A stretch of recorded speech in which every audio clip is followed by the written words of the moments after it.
관계가 부드러워지는 말 한마디. 말만 바꿨는데 관계가 놀랍게 변했습니다. 마음을 읽고 말하고 전하는 가장 쉬운 방법. 안녕하세요, 여러분. 오늘은 조금 특별한 이야기를 해보려고 해요. 혹시 이런 순간 경험해 보신 적 있으신가요? 겉으로 보기엔 아무 문제 없어 보이는데 마음속 어딘가가 갑자기 꽉 막힌 것처럼 답답하거나 이유 없이 짜증이 확 올라오는 순간, 혹은 누군가가 한 말 한마디 때문에 하루 종일 기분이 이상하게 가라앉는 날. 구독과 좋아요는 큰 힘이 됩니다. 지금 구독 버튼을 눌러주세요. 그럴 때 우리 마음속에서는 마치 실타래가 꼬이고 꼬여서 어디가 처음이고 끝인지 모르는 상태가 펼쳐집니다. 그리고 우리는 그 실타래를 풀어보기도 전에 그냥 덮어두고 지나가 버리죠. 그런데요, 이렇게 쌓이고 쌓인 감정은 결국 더 큰 무게로 우리를 짓누르기 시작합니다. 그래서 오늘은 내 마음을 읽고 말하고 그리고 진심을 전하는 법. 이 세 단계를 천천히 하지만 깊게 이야기해 보겠습니다. 여러분, 우리가 감정을 떠올릴 때 제일 먼저 생각나는 건 아마 기쁨, 슬픔, 화남, 불안. 이런 몇 가지 단어일 거예요. 하지만 실제 우리의 마음은 훨씬 더 다채롭습니다.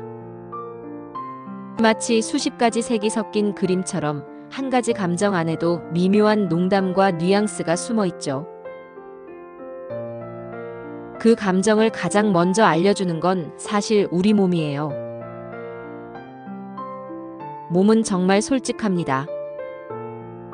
기분이 나빠지면 어깨가 무겁게 뭉치고 숨이 짧아지고 심장이 두근거리죠. 기분이 좋아질 때는 마치 몸 전체가 살짝 가벼워지는 느낌이 듭니다. 예전에 있었던 일인데요. 회의 중에 동료가 무심코 던진 농담이 있었어요. 그때 갑자기 속이 울렁거리고 얼굴이 뜨거워졌죠. 처음엔 왜 그런지 몰랐는데 나중에 생각해보니 그 농담이 제 자존심을 건드렸던 거더라고요. 만약 그때 몸의 변화를 무심코 지나쳤다면 저는 그냥 기분이 나빴다는 정도로만 생각했을 겁니다. 그래서 저는 하루에 5분 눈을 감고 제 몸 상태를 점검합니다.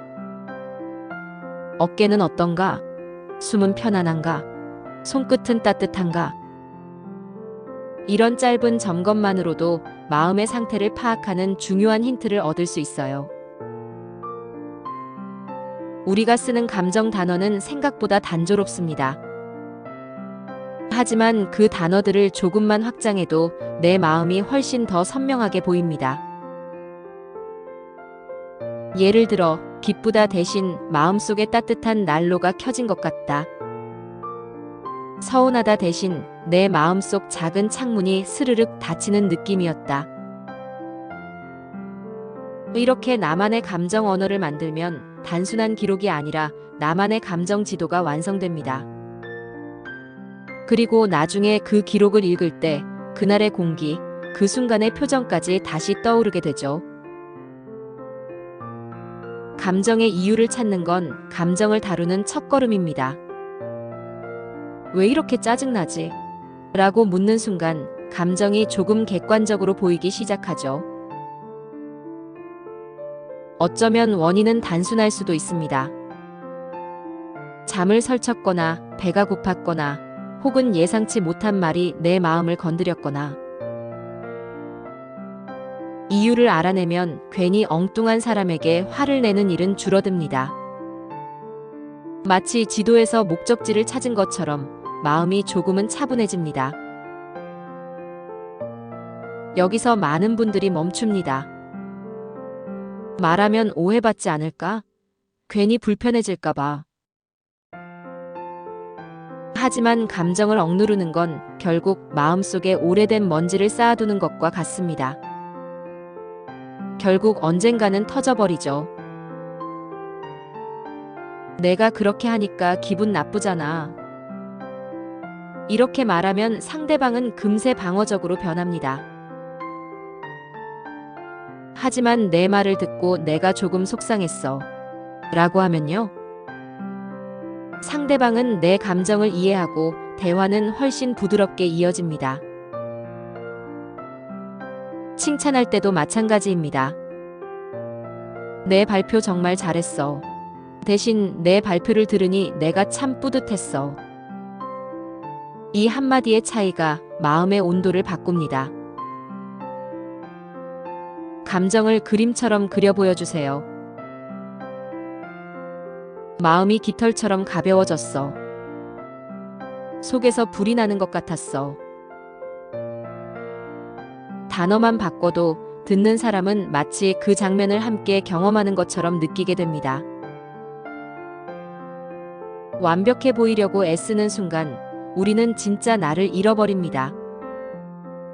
오히려 사실 지금 조금 긴장돼요. 이 댓글 보고 너무 울컥했어요. 이렇게 솔직하게 말하면 상대방은 나를 더 깊이 이해하게 됩니다. 감정을 읽고 말로 표현했다면 이제는 전달의 힘입니다. 여러분의 말에 생명을 불어넣는 건 단어만이 아니에요.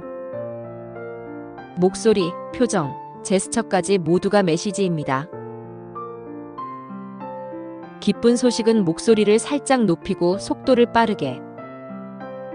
진지한 마음은 톤을 낮추고 속도를 느리게. 그리고 아주 잠깐의 침묵은 그 어떤 단어보다 강력한 전달력이 있습니다.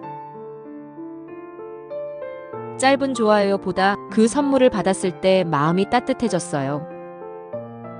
이렇게 상황과 감정을 함께 담으면 그 말은 오래 남습니다.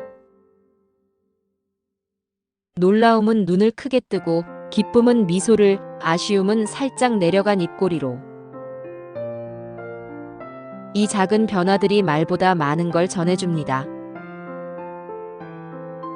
여러분, 감정을 잘 표현한다는 건 단순히 솔직하게 말하는 것만이 아닙니다. 내 마음을 먼저 읽고 부드럽게 말하고 그리고 진심을 담아 전하는 전 과정을 포함합니다. 오늘 말씀드린 3가지 단계 기억하세요. 몸의 신호에 귀 기울이기. 나만의 감정 언어 만들기. 왜? 라고 물어보기. 그리고 그 마음을 나를 주어로 감각적인 비유와 함께 솔직하게 인정하며 말하기. 마지막으로 목소리, 표정, 제스처를 더해 전달하기. 이 작은 연습들이 쌓이면 우리는 감정에 끌려다니는 사람이 아니라 감정의 주인이 됩니다. 혹시 여러분은 평소 어떤 방법으로 자신의 감정을 읽고 표현하시나요? 오늘 들으신 방법 중 하나만이라도 바로 오늘부터 실천해 보세요. 그 작은 변화가 여러분의 하루를 훨씬 더 가볍게 그리고 따뜻하게 만들어줄 겁니다. 이 주제에 관한 추가 질문이나 의견이 있다면 언제든지 댓글로 남겨주세요. 또 다른 유익한 영상으로 찾아뵙겠습니다. 구독과 좋아요 부탁드립니다. 다음 영상에서 또 만나요.